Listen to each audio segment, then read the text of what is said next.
Bonjour à tous, nous sommes ravis de vous retrouver pour ce nouveau webinaire de la FEMASCO, dont le sujet aujourd'hui est quand et comment orienter un patient en dermatologie. Je vais tout d'abord me présenter, donc Arnaud Blesmaille, je suis médecin généraliste à la maison de santé de Baume-les-Dames et je suis très heureux de recevoir aujourd'hui le docteur Moreau, qui est PH en dermato au CHU de Besançon. Alors pourquoi cette thématique aujourd'hui? Bah, comme vous le savez dans vos cabinets, il n'est pas toujours facile devant un patient de faire un diagnostic et de pouvoir avoir un rendez-vous rapide vers nos collègues dermatologues. On est une région où la démographie médicale et en particulier dermatologique est un petit peu fragile. Et donc, le but de ce webinaire est justement d'avoir les pistes pour pouvoir améliorer le flux des patients et le parcours de nos patients en dermatologie. Juste avant de laisser la parole au docteur Moreau, quelques infos. Vous dire que le webinaire est enregistré et donc il sera visible en replay dans quelques jours. Je vous demande de couper vos micros pour pas qu'il y ait d'interférence, s'il vous plaît. Et vous rappeler que vous pouvez poser des questions dans le chat que je poserai en direct au docteur Moreau. Ah, j'en ai rien à foutre, moi. Voilà, il y en a qui ne l'ont pas coupé, donc si vous pouvez le couper. Voilà, donc j'ai le plaisir de laisser la parole. Alors, c'est la flèche qu'elle a, hein. Je vais essayer de voir. On vous dit que vous êtes beau dans le chat. C'est gentil.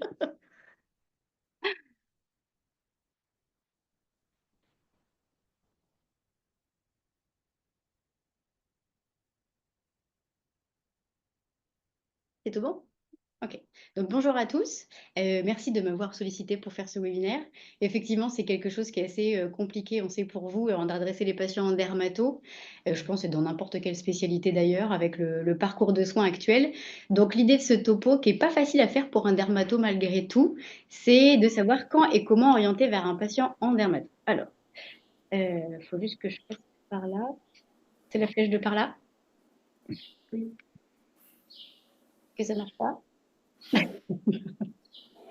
On est d'accord, hein? Hmm. J'oriente par quelque part ailleurs. Excusez-nous, petit incident technique de passage de diapo. Ou sinon, on fait manuellement, hein, oui. Alors, un petit rappel sur le contexte actuel. Ok. Donc, alors, il y a peut-être. Merci de couper les micros, s'il vous plaît.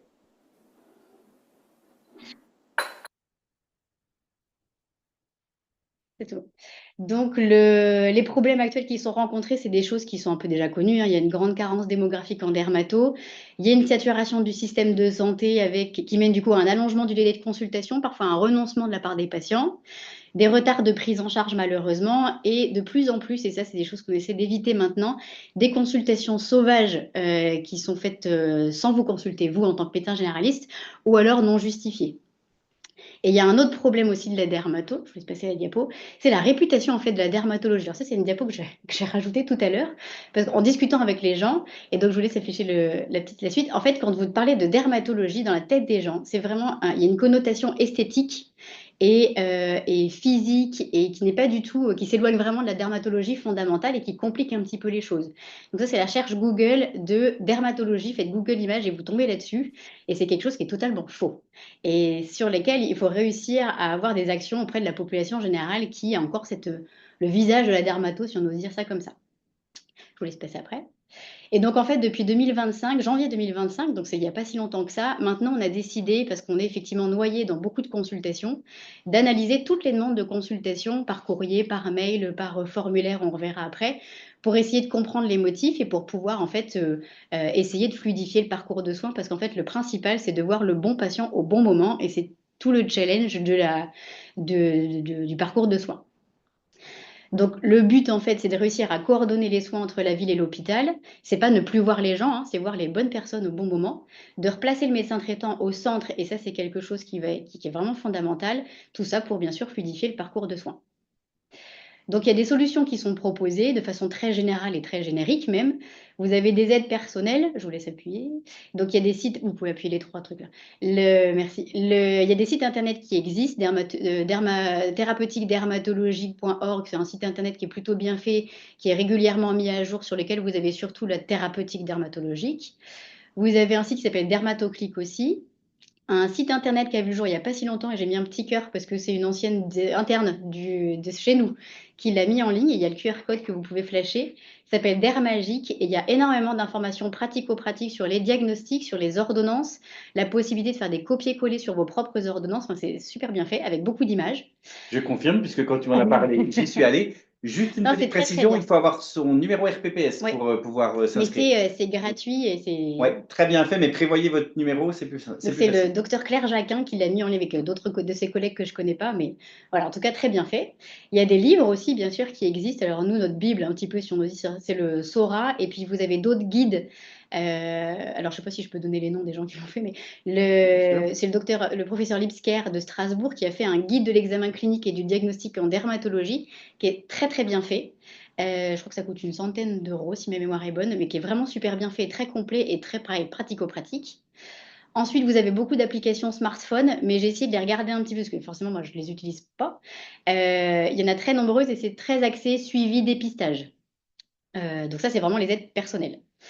Ensuite, vous avez un autre type d'aide, je vous laisse passer. Pour la formation, donc il y a un DU qu'on a mis en place il y a quelques années, enfin il y a 2-3 ans maintenant, qui s'appelle l'essentiel de la dermatologie pour le médecin généraliste, qui a été motivé par la volonté d'une médecin généraliste qui d'ailleurs est en ligne, le docteur Gasser, Floriane, qui nous a dit mais pourquoi vous ne faites pas ça? Et en fait, on l'a pris au mot et on l'a créé il y a quelques années. Donc il y a des webinaires comme ce type de webinaire et puis les soirées à thème, les FMC que vous connaissez déjà. Et parfois, on propose même d'assister simplement aux consultations. Je me permets quand même sur le Oui, DU, puisqu'on en a parlé. oui, C'est un DU de 5-6 jours. oui. Et donc, c'est un DU qui est abordable pour nous qui sommes professionnels de santé. Mm. C'est pas des dizaines et dizaines Non, de jours de. c'est six vendredis Ouais. dans l'année avec enfin, pas possibilité. On impose quand même un stage clinique parce que c'est comme ça qu'on apprend le mieux. Et c'est un format hybride, c'est-à-dire que vous n'avez pas besoin de venir à tous les cours. Vous pouvez être en présentiel, simplement l'épreuve se fait bien sûr en présentiel. Et ensuite, des solutions proposées, c'est l'accès aux soins.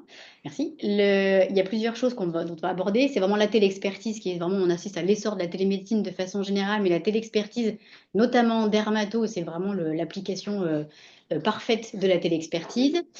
Dans le cadre, alors au CHU, je parle d'un centre de ressources en dermatologie, bah, c'est la téléexpertise grosso modo, qui en fait a été créé pour les 25-39 en priorité, là où il n'y a vraiment pas de dermato du tout, qui existe déjà depuis plusieurs années aussi, ce formulaire Internet.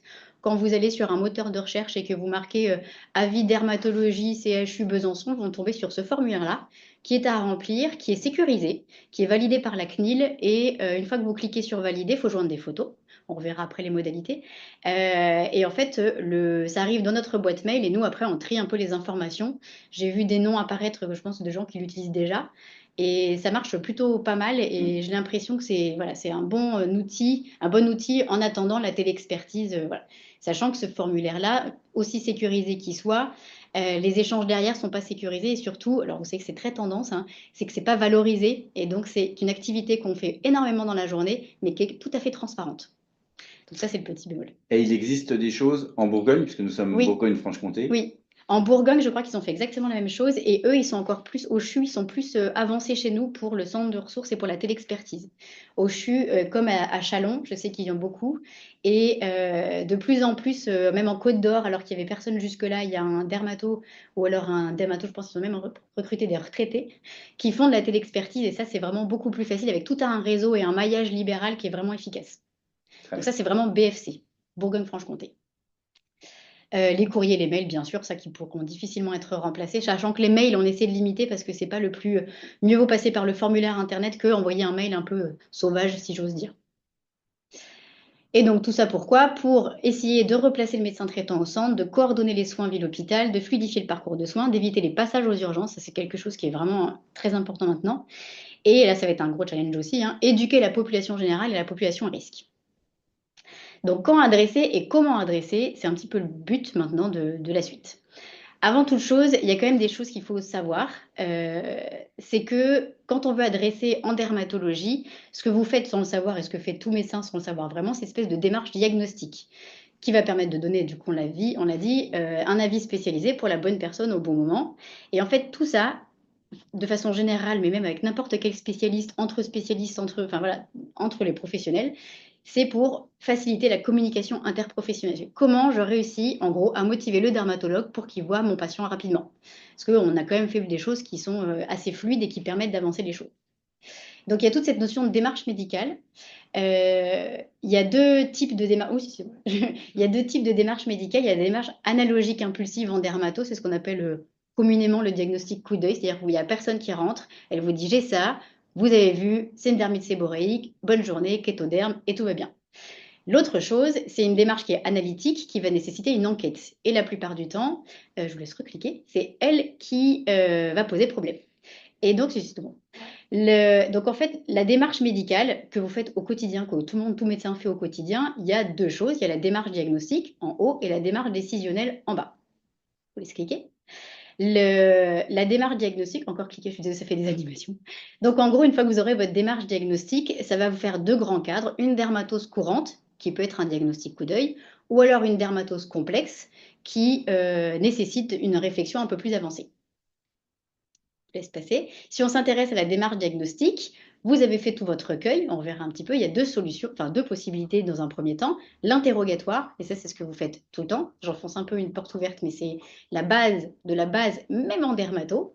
Et donc l'interrogatoire, il va y avoir des choses qui doivent être analysées, surtout pour les dermatoses complexes, hein, j'entends bien. Donc les antécédents dermato, non dermato, l'environnement, le mode de vie, l'habitat, les loisirs, la profession, l'exposition solaire, l'aspect psychologique qui est en dermato assez prédominant. Ensuite, vous avez pour tout, alors ça c'est valable vraiment pour toute dermatose et c'est vrai que parfois on a du mal à essayer d'insister là-dessus. C'est comme toute maladie, comme une pneumopathie, c'est comme il y a un mode de début, la topographie qui a un début à un membre ou alors plutôt sur les zones photo-exposées, sur les phases d'extension. Il y a plein de choses comme ça qui peuvent être recueillies. L'évolution, est-ce que c'est aigu, est-ce que c'est chronique? Le mode d'extension, est-ce que c'est centrifuge, est-ce que c'est des plaques à droite, à gauche? L'aspect initial des lésions, typiquement la varicelle. La varicelle, au tout début, vous avez des petites vésicules. Et en fait, quand ça évolue, vous voyez que les vésicules, vous dites, bah, je sais pas ce que c'est. Et en fait, vous le voyez 24 heures après, et ben, vous avez l'aspect typique de varicelle. Et là, il n'y a plus de doute. Les signes fonctionnels qui sont associés, brûlure, prurite, les problèmes d'hyper ou d'anesthésie, la douleur, la fièvre, l'altération d'état général.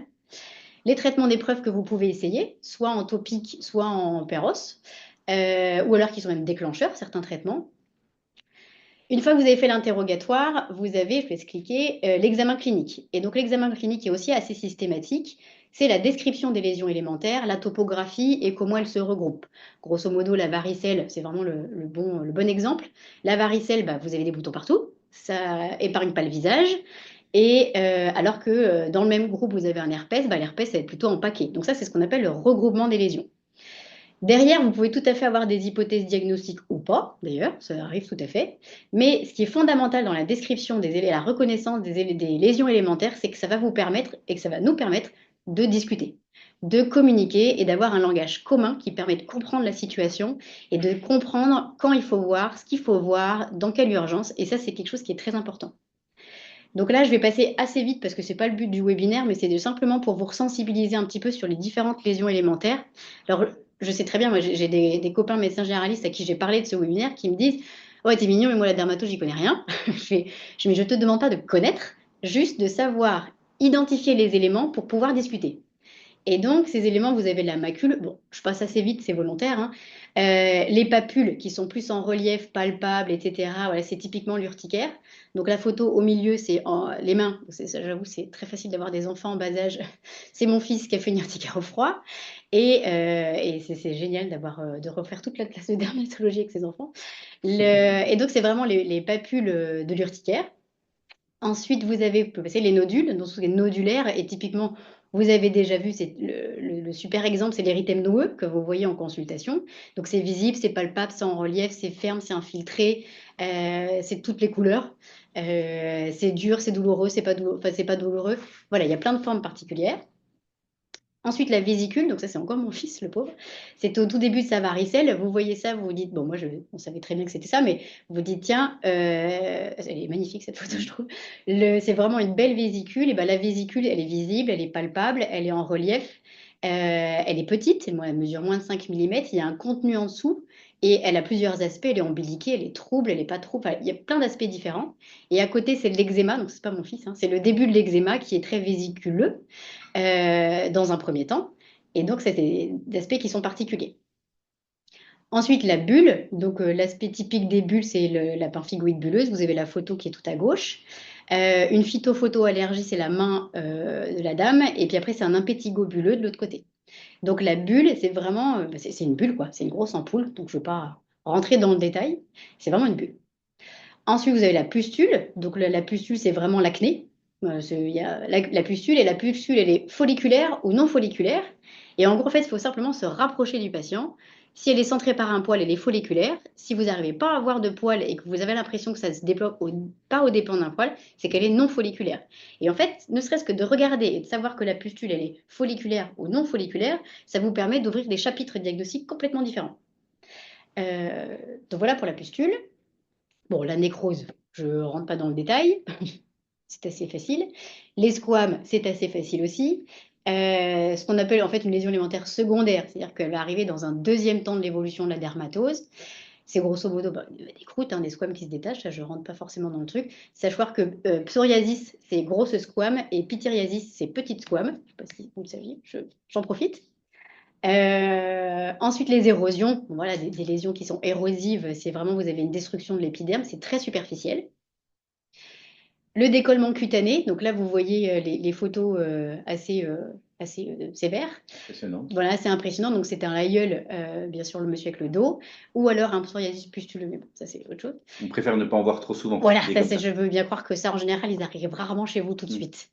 À côté, vous avez un enfant qui fait une staphylococcie assez banale, malgré tout.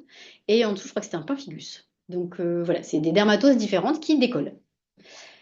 Ensuite, en fait, pourquoi il y a un langage commun qui est important? Pour deux raisons, enfin pour plusieurs raisons. La première, c'est de réussir à discuter pour reconnaître l'urgence. Sans savoir ce que c'est, sans savoir le diagnostic, parce que vous n'êtes pas dermatologue et vraiment le but, c'est pas de faire de vous des dermatos.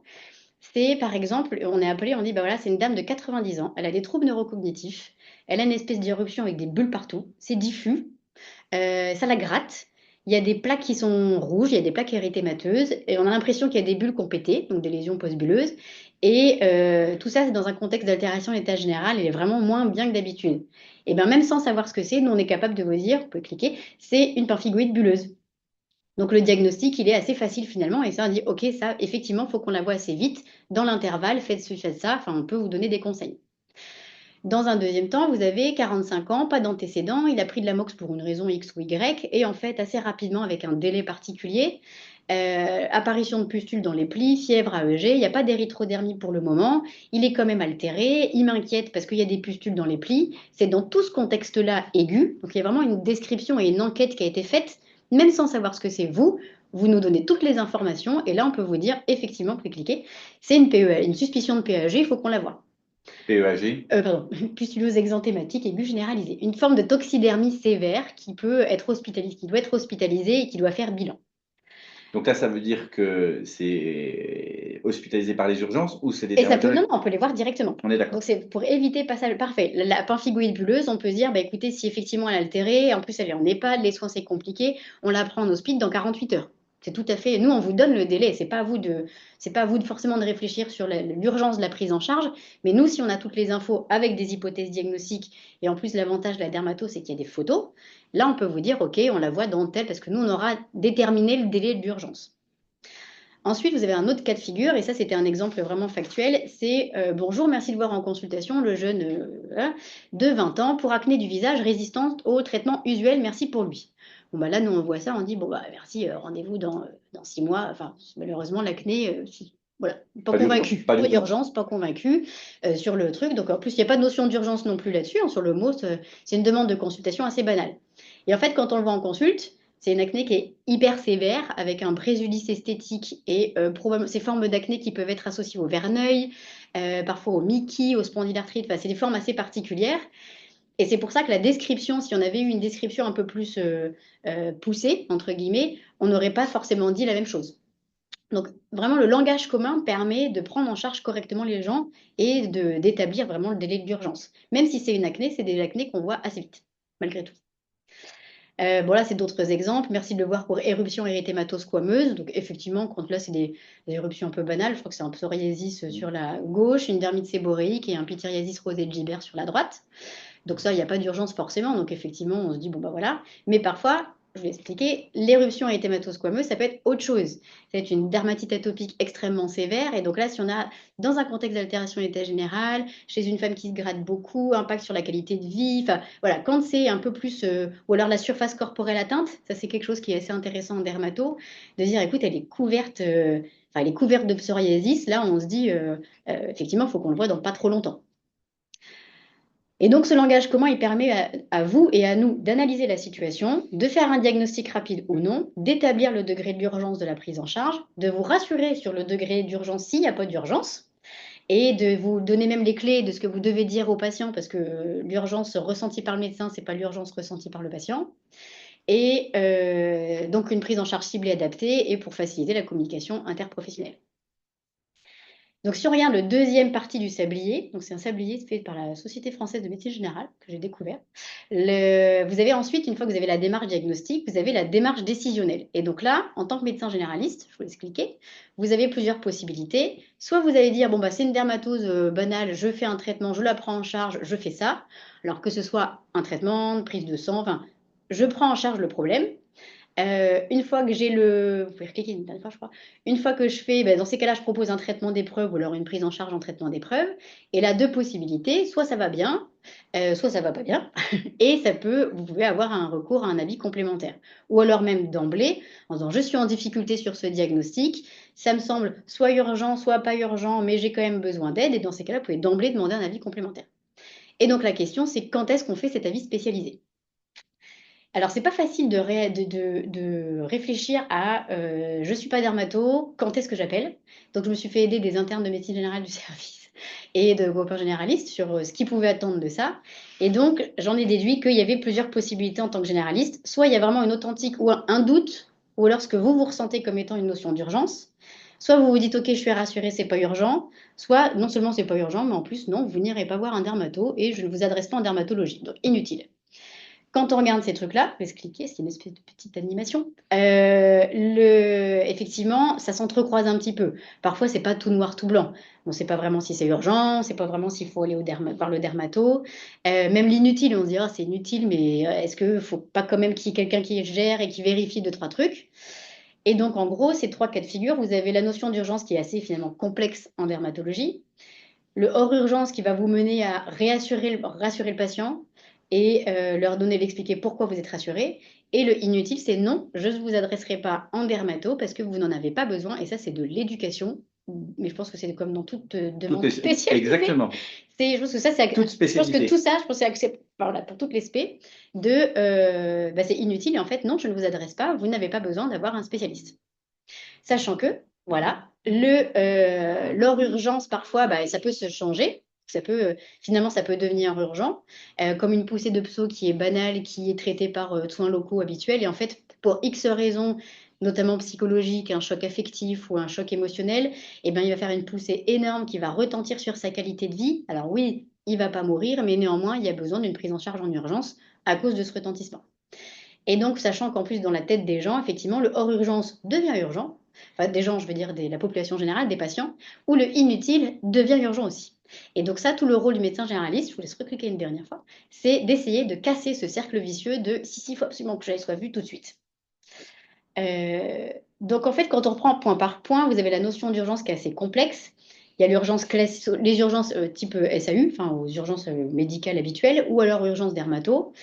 Ça, je pense que ça implique une peur de passer à côté d'un diagnostic grave quand on se dit qu'on ne connaît pas la dermatologie, ce que je peux tout à fait entendre. Quand moi, je ne connais pas un autre truc, j'ai peur de passer à côté de quelque chose. La peur même d'alerter pour rien. Mais ça, on est quand même plus tolérant pour se dire au moins, il y a une alerte et nous, on peut rassurer, dire pourquoi on est rassuré et expliquer. Et que du coup, le prochain coup, bah, pour le même patient, la même situation, ça, enfin, c'est vraiment ça se reproduira pas parce que vous aurez le réflexe. Sachant qu'on l'a dit, trois notions différentes, enfin des notions différentes pour l'urgence pour les trois acteurs, à la fois le médecin généraliste, le dermato et le patient. En soi, un carcinome basocellulaire, c'est un carcinome, même un épidermoïde, c'est un carcinome, il faut une prise en charge rapide. Et bien pour un baso, 3 mois, c'est tout à fait cohérent. Donc voilà, il y a plein de petites choses comme ça que vous n'avez pas forcément à savoir, mais que si on discute bien, on arrive à statuer ensemble. Beaucoup de bon sens aussi, alors ça c'est, je pense que c'est pareil, c'est applicable à tous les domaines de la médecine. Le bon sens, en général, la prise de recul et le bon sens permet de réussir à essayer de détricoter des situations compliquées. Donc, quand on regarde la notion d'urgence, alors ça pareil, c'est pas facile pour un dermatologue de le faire. En gros, là, vous pouvez tout faire apparaître. En gros, il y a plusieurs cas de figure. Je pense qu'il y en a encore un et un. Voilà. En gros, vous avez le cadre de pronostic vital ou fonctionnel. Bon, ça, je pense que vous n'en avez pas beaucoup au domicile. Et en général, ça arrive direct aux urgences. Mais bon, ça peut arriver que vous soyez Oui, on confronté peut en recevoir visite, quelqu'un. voilà, ou en visite à domicile, j'imagine, quelqu'un qui peut difficilement se déplacer, des choses comme ça. Le tumoral, qui va avoir cette notion de facteur pronostic, c'est de la tumeur, et donc effectivement, le facteur pronostic dans la précocité de la prise en charge. La contagiosité, ça va la simple contagion banale au risque épidémie biologique du monkeypox, par exemple. Hmm. Le retentissement sur la qualité de vie, surtout s'il y a des comorbidités, de l'altération générale, etc., des douleurs, de l'inconfort. Alors, sachant que vous avez un pso qui va être érythrodermique, recouvert de squames de plaques qui vont dire non, ça va. Et quelqu'un qui va avoir 2 plaques et qui va dire ça va pas du tout. Donc, c'est difficile parfois de faire la part des choses. Il y a quand même une part objective sur le retentissement de la qualité de vie et sur l'état général qu'on peut évaluer en tant que médecin. Le caractère éruptif et l'exanthème, surtout si il y a de la fièvre, de l'altération de l'état général, une suspicion de toxidermie avec une prise médicamenteuse récente.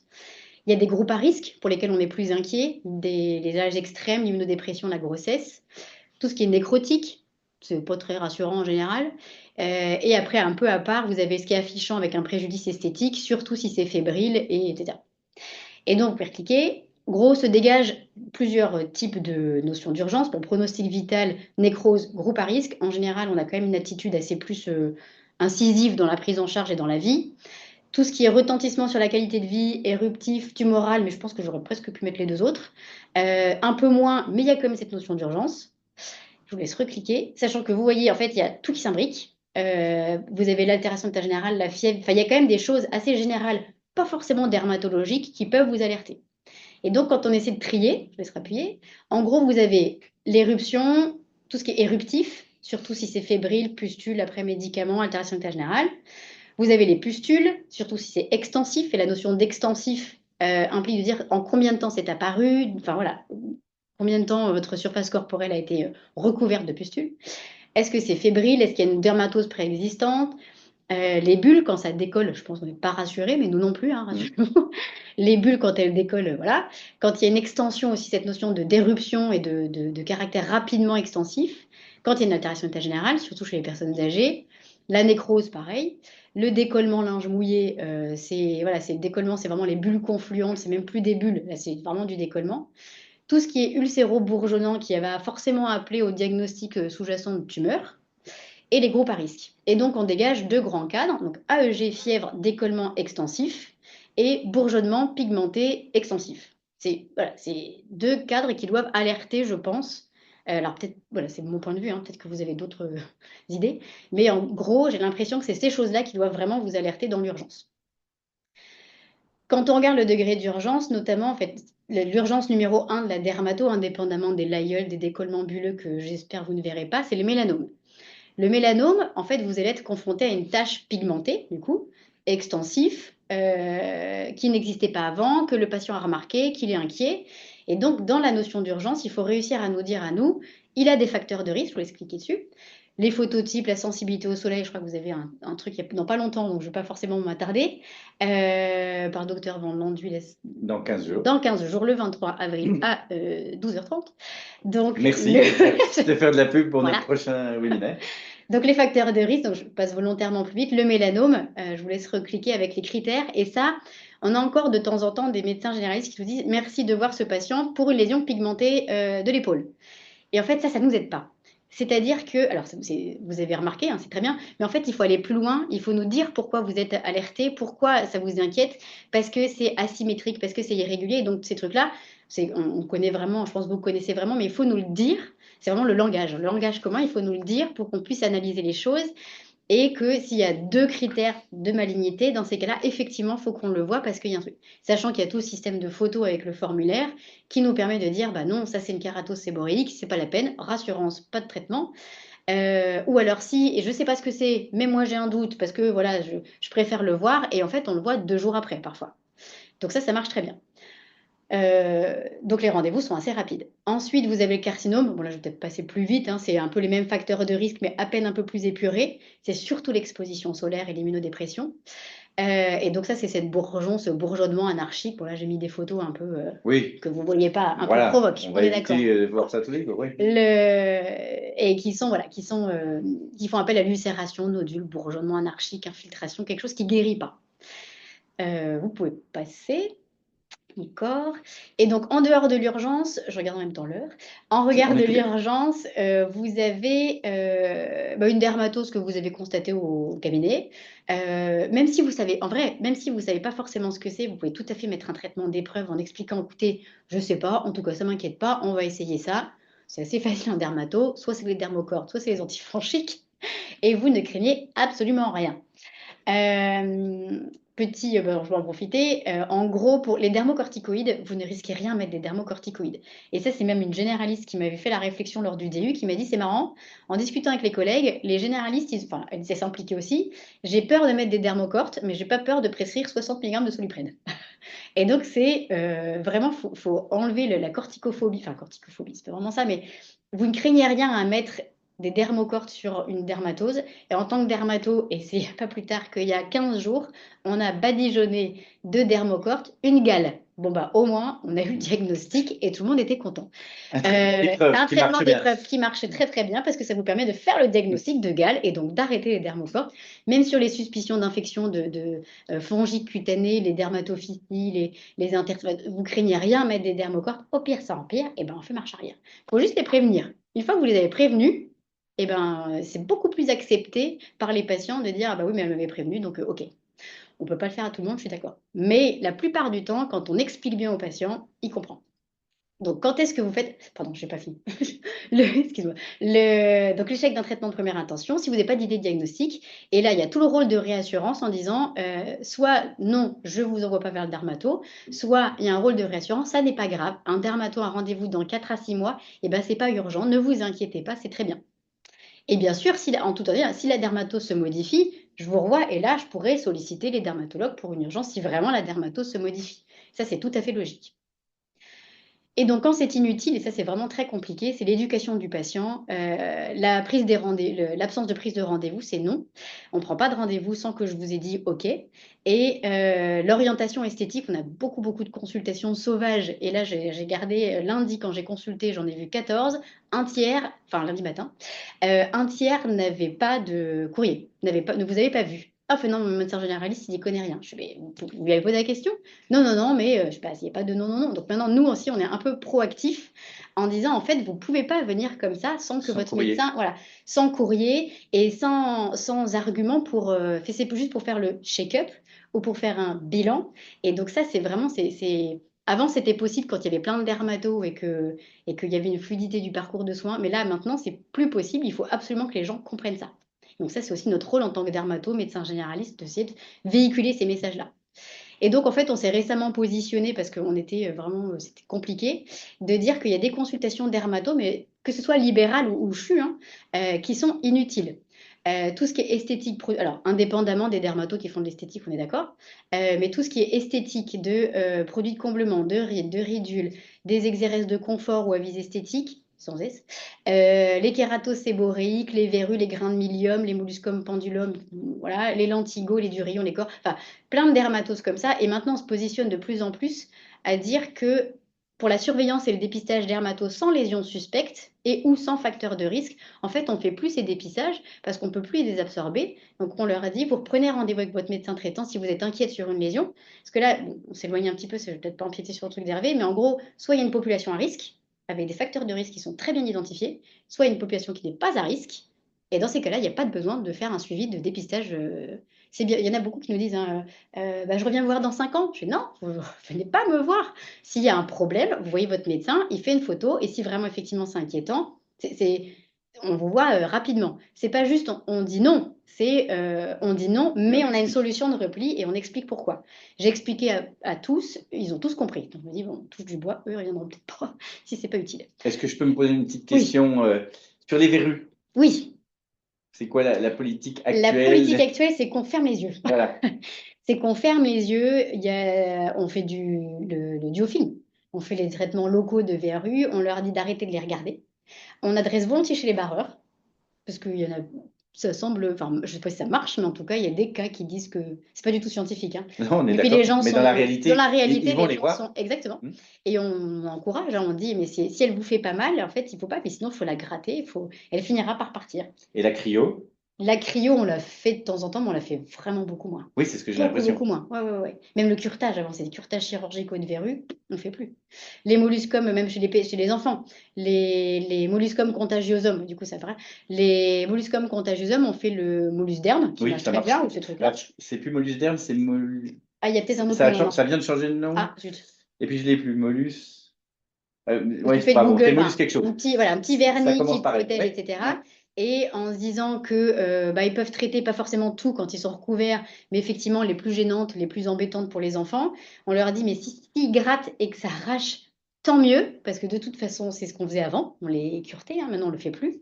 Et même l'azote, enfin brûler une molluscum, je l'ai fait quelques fois, je ne le fais plus jamais, hein, enfant. Ce Ils qui aiment pas est... tellement. Non, c'est pas, ça passe pas trop trop.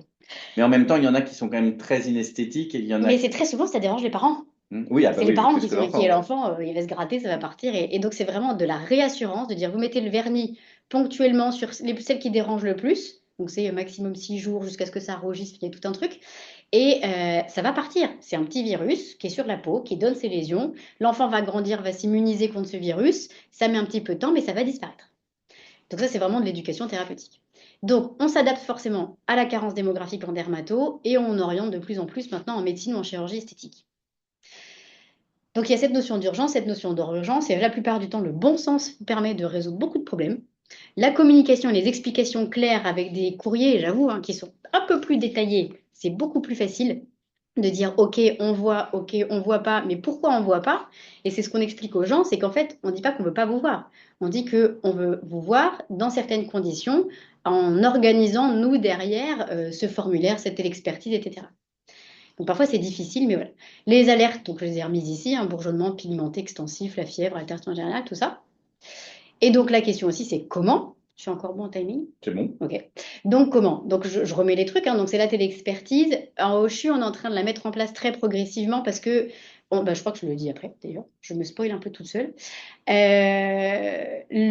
Voilà, donc c'est des trois façons de faire, sachant que le formulaire, alors je sais que, alors moi je le trouve super bien, parce que c'est moi qui l'ai fait. Mais ça marche très très bien et c'est super rapide, je pense, pour vous aussi. J'ai l'impression que les retours sont bons avec ce formulaire. Mais en fait, une fois de plus, c'est toujours la même chose, hein, c'est que c'est une activité qui est transparente, qu'on ne peut pas valoriser. Et du coup, si on ne valorise pas, on ne justifie pas qu'on a beaucoup de consultes et donc on ne justifie pas de poste de PH en plus. Et donc, à effectif constant, on doit faire ça, plus la télexpertise qui est en train d'être montée. Et donc, tout ça, c'est un peu compliqué. Parce que, en fait, et puis en plus, c'est super parce que vous utilisez ces trucs-là. Les formulaires sont toujours utilisés vraiment de façon hyper bienveillante et adaptée. Et ça, on se rend compte vraiment. Tous les avis qui passent par ce formulaire-là sont des avis qui sont tout à fait pertinents, en fait. Et donc, ça se dit, là, on se dit vraiment en répondant aux avis, alors qu'on est derrière un ordinateur, hein, c'est pas non plus très stimulant. Mais on se dit, bah, c'est pour ça, en fait, il faut qu'on fasse cette dermatologie-là. Donc, c'est vraiment, je vous engage, je vous encourage vraiment à passer par ces systèmes pour pouvoir voir les patients en visu.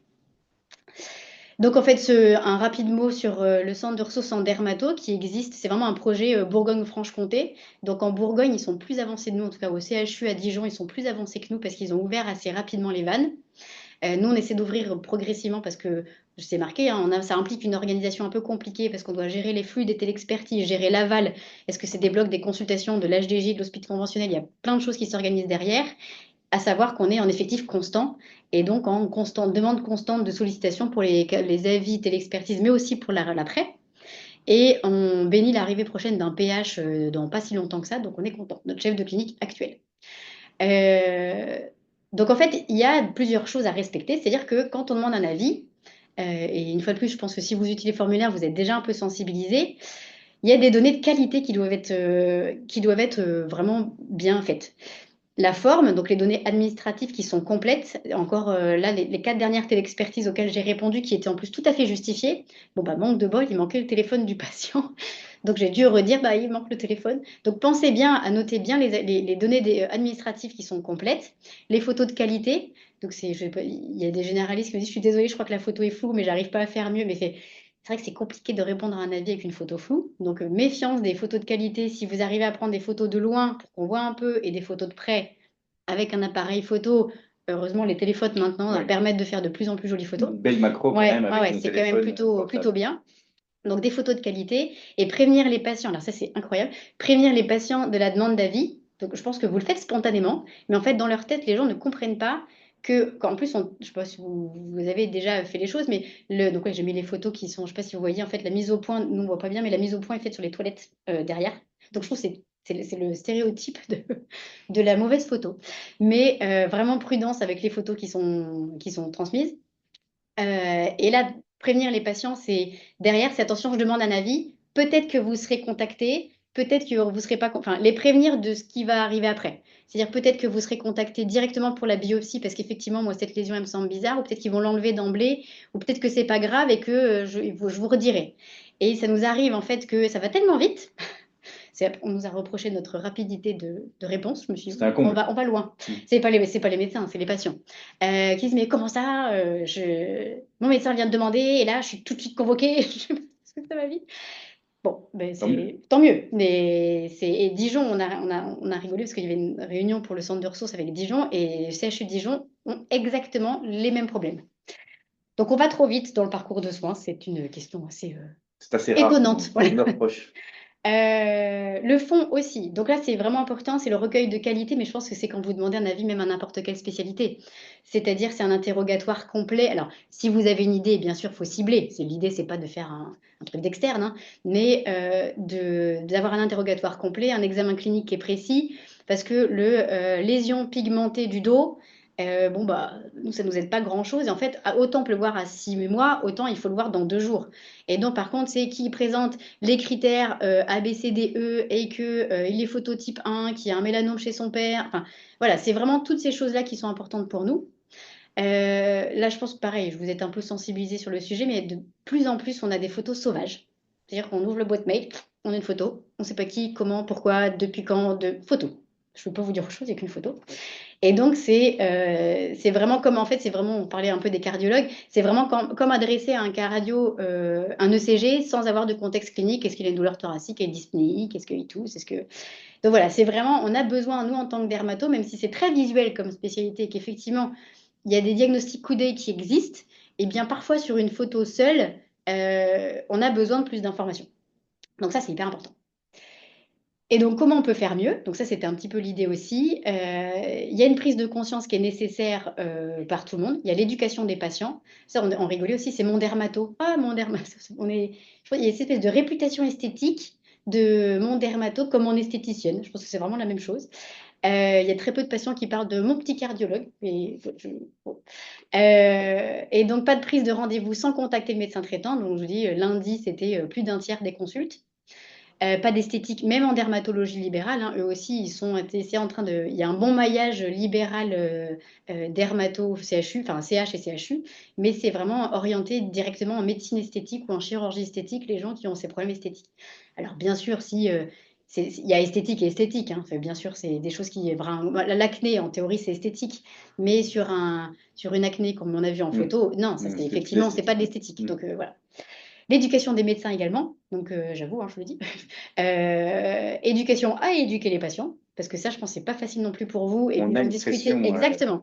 Et ça, c'est essayer, importante. j'ai marqué essayer de ne pas céder à la pression. Et nous, ça nous fait toujours sourire quand on reçoit un patient qui nous dit merci de devoir à sa demande. Mm. Et là, en fait, on a tout dit. Et nous, ça, en plus, quand on reçoit ça et quand on a le à sa demande, moi, je mets maintenant un petit tacle en disant bah, à sa demande, mais pourquoi vous êtes. Enfin, ça veut dire que vous deviez pas. Enfin, voilà, je me permets maintenant de leur dire plus facilement.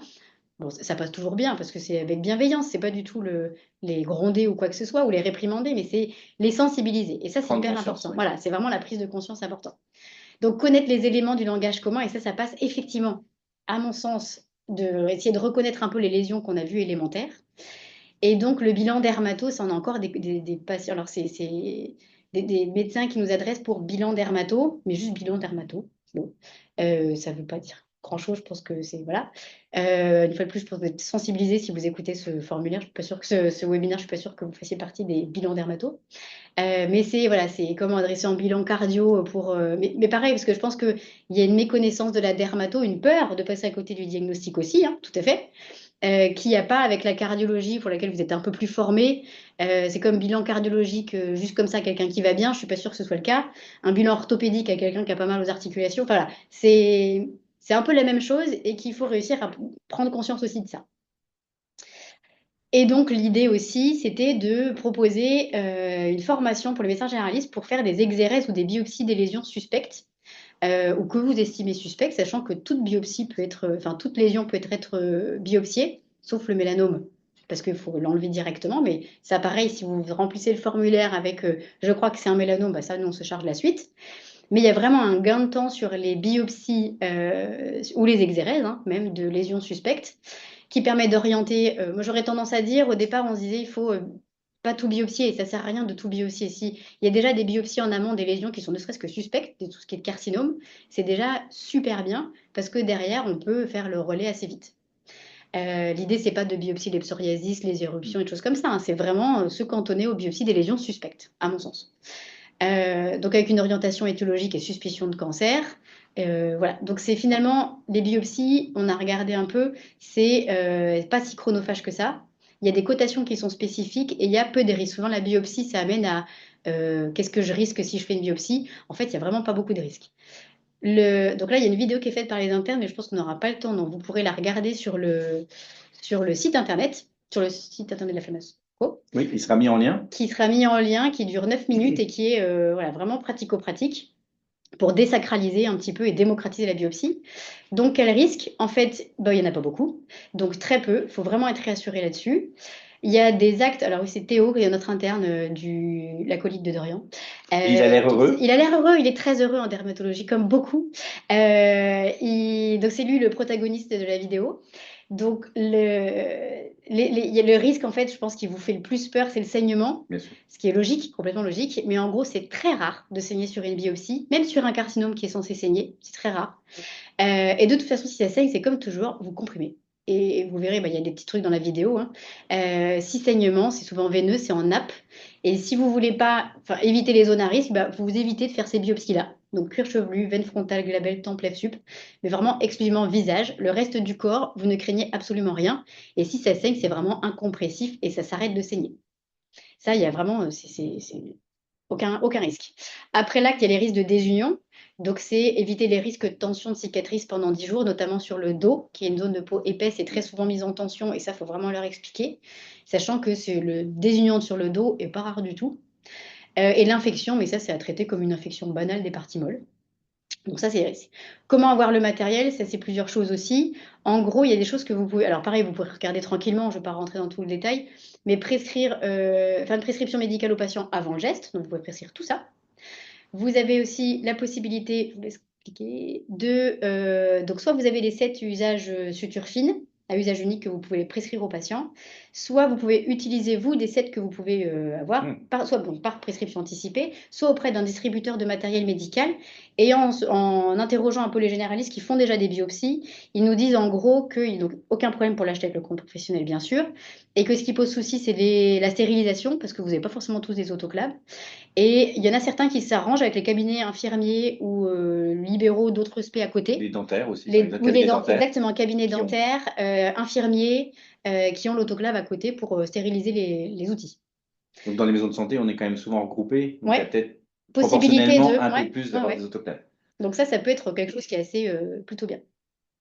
Ou obtenir les pots de formol. Donc, en fait, ça faut prendre contact auprès des labos d'Anapat à Oui, côté de chez vous. je nous les envoie. Voilà, ils vous les envoient, c'est assez facile. Ils vous envoient aussi leurs fiches pour remplir leurs fiches que vous devez bien remplir avec les suspicions et choses comme ça.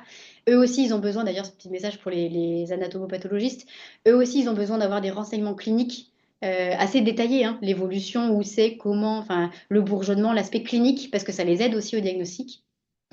Et ils nous envoient le matériel, ils nous envoient même les enveloppes qui Oui, sont oui, oui, pré-timbrées. exactement. Et Parce donc, qu'il c'est y a quelques exactement. temps, elles étaient pas pré-timbrées et maintenant elles sont pré-timbrées, donc c'est encore mieux. Ouais, On met le petit pot et on envoie directement. ouais. Et soit ça, soit si vous êtes à côté, c'est le patient. Nous faisons en Oui. remplir en dermato, c'est le patient qui apporte avec son petit bon, plaque, au labo d'Anapat.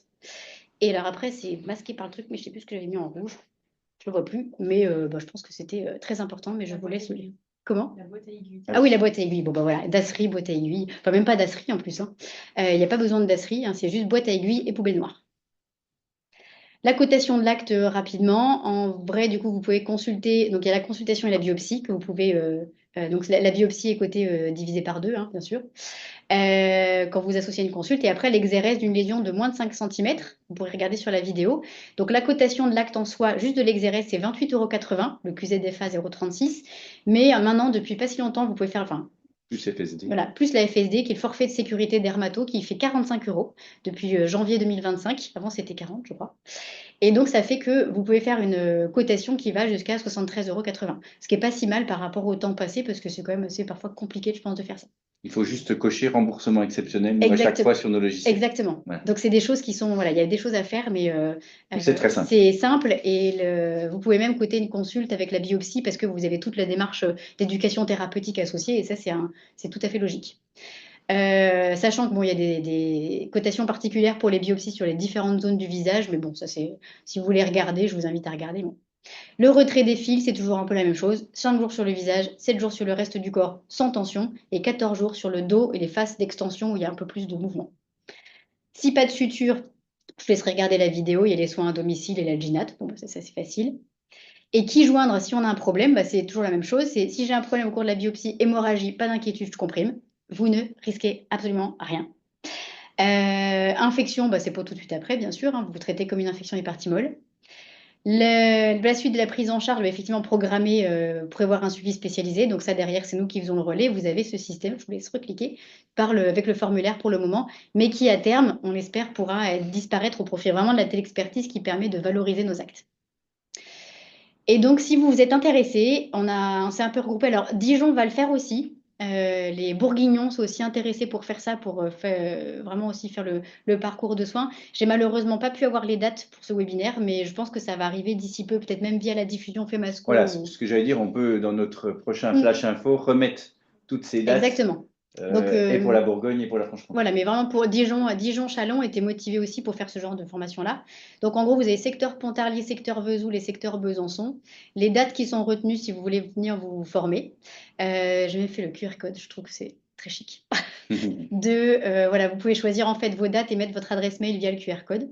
Ou alors sinon envoyer un mail. Mais c'est vrai que le QR code nous permet d'avoir d'emblée toutes les infos. J'avoue, c'est plus facile que de regarder les mails qui arrivent. Et puis, on vous demande simplement, mais ça vous verrez aussi dans le truc, d'amener vos pieds de porc. Parce qu'en fait, vous verrez dans la vidéo aussi, les exercices se font sur des pieds de porc frais. Et donc, moi, pour la vidéo, je suis allée chercher le pied de porc chez le boucher qui m'a dit: Oh, vous faites des sutures. Donc, je pense qu'en plus, ils sont sensibilisés, les bouchers. Tout le monde participe à la fluidification. Donc, on vient chacun avec notre pied de Avec porc. votre propre pied de porc en boucherie ou en grande surface. Voilà. Frais et décongelé. C'est un truc, quelqu'un qui est venu déjà avec un pied de porc congelé, c'était moins facile. moins facile. En plus, c'est rare que l'humain arrive congelé. Voilà, peau épaisse, dans de mauvaises situations.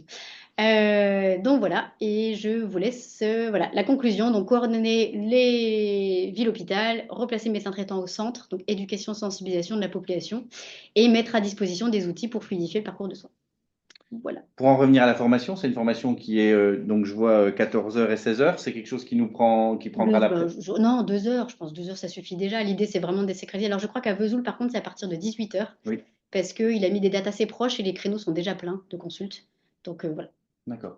Et ça sera pour Besançon au CHU. Pour Besançon, ah oui, pardon, j'ai pas remis, mais je l'ai mis dans les différents Ouais, trucs. Mais d'accord. Donc, Besançon, CHU, secteur Vesoul et Pontarlier, au CH, au le Vesoul CH. et au CH de Pontarlier. Avec le docteur Lamotte à Pontarlier, le docteur Guillaume et le docteur Neuville à Vesoul, et puis je pense des internes et moi à Besançon. Donc pour l'instant, c'est les trois Ouais, zones les sur la trois. Franche-Comté. Il y en aura d'autres évidemment après. Je sais que sur Trévenant, quelqu'un demandait, donc à mettre en place, quoi. Mm. Ah, oui, Ah, Molutrex, ouais, oui. c'est Molutrex maintenant et plus Molusderm. Quelqu'un nous le précisait, effectivement, ça a changé de nom.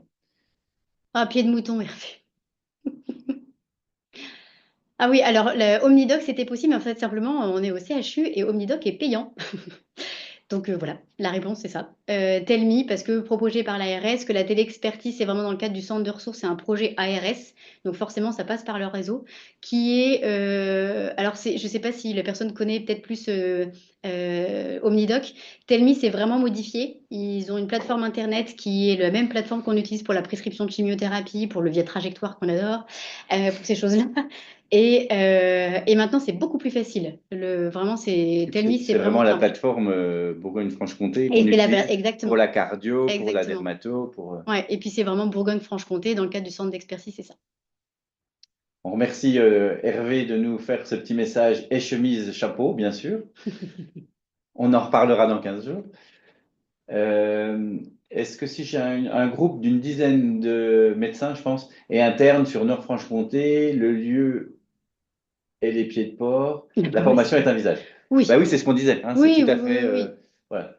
Est-ce que, Après, en vrai, tout s'organise. C'est-à-dire que si vous dites, voilà, on est 15, bon, bah, effectivement, on va peut-être pas faire un groupe de 25, mais on peut tout à fait. Alors, au CHU, ce sera peut-être plus facile, hein, même que, parce que Nord-Franche-Comté, alors, il y a des recrues en dermato, mais pour le moment, ils sont encore un peu en souffrance, on va dire. Donc, ça, c'est quelque chose qu'on peut faire, nous, à Besançon, et essayer de dire, bah, on peut faire une session.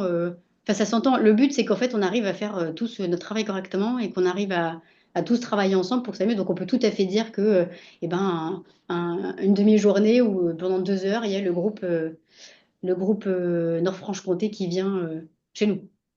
puis tu disais, il y a une bonne entente entre les Oui, libéraux, les allez, on a hospitaliers et beaucoup de sur chance, hein. l'ensemble de notre Oui, territoire Bourgogne-Franche-Comté. oui, on Hein. s'entend tous Tout le très monde va bien. dans le même sens et donc Exactement. voilà. Et on est tous, même avec les libéraux, enfin, il y a beaucoup de choses qui sont faites ensemble en collaboration, quoi.